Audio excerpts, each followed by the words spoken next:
BookTok du grenier numéro 20 et j'en profite pour revenir sur un livre qui ne m'a pas plu du tout, au point de ne même pas l'avoir sous la main.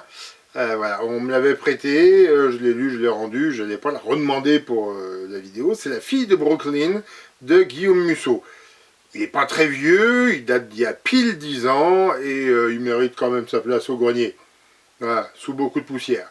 J'ai pas du tout aimé, déjà le style ne m'a pas semblé vraiment élégant, puis c'est le récit d'un écrivain qui se la joue détective, voilà, je trouve que ça montre à chaque fois l'égocentrisme de l'auteur. J'ai entendu, d'ailleurs, après avoir lu, j'avais entendu un critique du Masque et la Plume le dire aussi, quand le héros du livre mène son enquête, c'est souvent mauvais signe pour la qualité de l'histoire.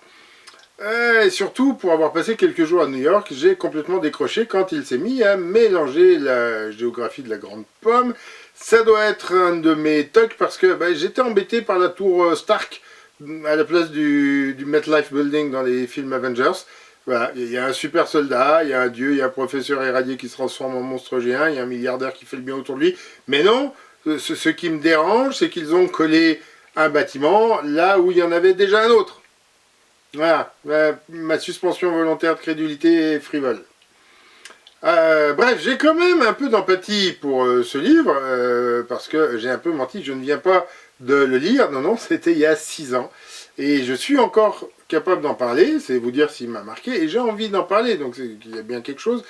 Précisément, après ma première année de prof, à corriger des copies de CAP, ça m'avait fait du bien de lire un roman, certes de plage, facile, mais écrit sans faute, avec des vraies phrases.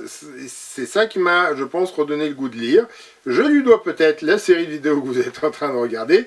Allez, pour le prochain, je reviens sur de la vraie littérature. Alors abonnez-vous pour ne pas le rater.